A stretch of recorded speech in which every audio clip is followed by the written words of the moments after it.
ಈ ರಾಜಕೀಯ ಪಕ್ಷಗಳ ನಡೆ ಹೇಗಿರುತ್ತೆ ಅಂತಂದರೆ, ಇವರು ಆಡಳಿತದಲ್ಲಿದ್ದಾಗಲೇ ಒಂದು ರೀತಿ ಹೇಳಿಕೆಗಳು, ಇವರು ವಿರೋಧ ಪಕ್ಷದಲ್ಲಿದ್ದಾಗಲೇ ಒಂದು ರೀತಿ ಹೇಳಿಕೆಗಳು. ಈಗ ಕಾಂಗ್ರೆಸ್ನ ವಿಚಾರಕ್ಕೆ ಬರೋದಾದರೆ, ಪಂಚಮಸಾಲಿ ಹೋರಾಟ ಏನು ನಡೀತಾ ಇದೆ, ವಿರೋಧ ಪಕ್ಷದಲ್ಲಿದ್ದಾಗ ಪಂಚಮಸಾಲಿ ಹೋರಾಟಕ್ಕೆ ಬೆಂಬಲ ಕೊಟ್ಟವರು ಈಗ ಅದರ ವಿರುದ್ಧವಾಗ್ತಾ ಇದ್ದಾರೆ. ಹೆಂಗಿದು ಸಾಧ್ಯ? ಪಾಪ ಪಂಚಮಸಾಲಿ 2A ಮೀಸಲಾತಿ ಹೋರಾಟ ನಡೀತಾ ಇದೆ. ನಿಮಗೆಲ್ಲ ಗೊತ್ತೇ ಇದೆ, ದೊಡ್ಡ ಮಟ್ಟದ ಗಲಾಟೆ ಎಲ್ಲ ಮೊನ್ನೆ ನಡೀತು.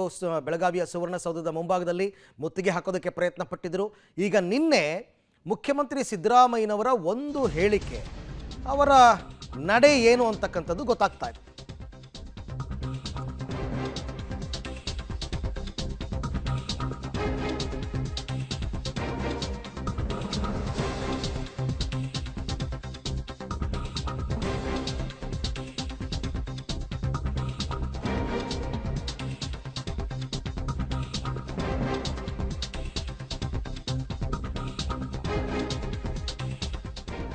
ಅಂದು ಪಂಚಮಸಾಲಿ ಹೋರಾಟಕ್ಕೆ ಬೆಂಬಲ ಕೊಟ್ಟರು, ಇಂದು ಮೀಸಲಾತಿಯೇ ಸಂವಿಧಾನ ವಿರೋಧಿ ಅಂತ ಹೇಳಿಕೆ ಕೊಡ್ತಾರೆ. ಕಾಂಗ್ರೆಸ್ನಿಂದ ವಿರೋಧಿ ಮಾತು, ಇದರಿಂದನೇ ಆಕ್ರೋಶ ಜೋರಾಗ್ತಾ ಇರ್ತಕ್ಕಂಥದ್ದು. ಪಂಚಮಸಾಲಿ ಅವರು 2A ಮೀಸಲಾತಿ ಕೇಳ್ತಿರೋದು ಸಂವಿಧಾನ ವಿರೋಧ, ಸಂವಿಧಾನದ ವಿರೋಧಿ. ಇದು ಸಿದ್ದರಾಮಯ್ಯನವರ ಹೇಳಿಕೆ ಈಗ ಕಿಚ್ಚು ಹಚ್ಚಿಸಿದೆ. ದೊಡ್ಡ ಮಟ್ಟದ ಹೋರಾಟಕ್ಕೆ ಈಗ ಅವರು ಕೂಡ ಅಣಿಯಾಗ್ತಾ ಇದ್ದಾರೆ. ಪಂಚಮಸಾಲಿ ಅವರು 2A ಮೀಸಲಾತಿ ಕೇಳ್ತಿರೋದು ಸಂವಿಧಾನ ವಿರೋಧಿ ನಡೆ ಅನ್ನೋದು ಸಿದ್ದರಾಮಯ್ಯನವರ ಹೇಳಿಕೆ.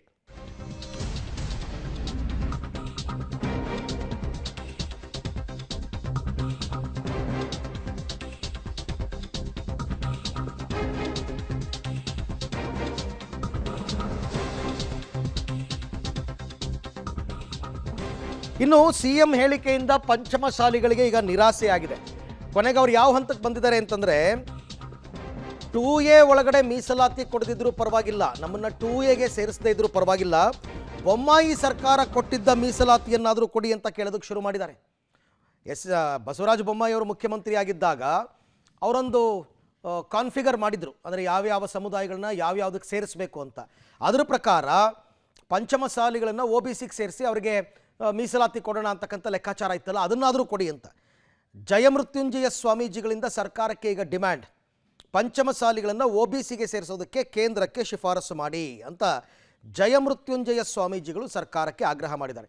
ನೀವು 2A ಒಳಗಡೆ ಮೀಸಲಾತಿ ಕೊಡದಿದ್ರೂ ಪರವಾಗಿಲ್ಲ, ಅಂದರೆ ನಮ್ಮನ್ನು 2Aಗೆ ಸೇರಿಸದೇ ಇದ್ರೂ ಪರವಾಗಿಲ್ಲ, ಬಸವರಾಜ ಬೊಮ್ಮಾಯಿ ಅವರು ಕೊಟ್ಟಿದ್ರಲ್ಲ ನಮ್ಮನ್ನು OBCಗೆ ಸೇರಿಸ್ತೀವಿ ಅಂತ, ಅದಾದರೂ ಮಾಡಿ ಅಂತ ಬಸವ ಜಯ ಮೃತ್ಯುಂಜಯ ಸ್ವಾಮಿಗಳು ಈಗ ಸರ್ಕಾರಕ್ಕೆ ಒತ್ತಾಯವನ್ನು ಮಾಡ್ತಾ ಇದ್ದಾರೆ.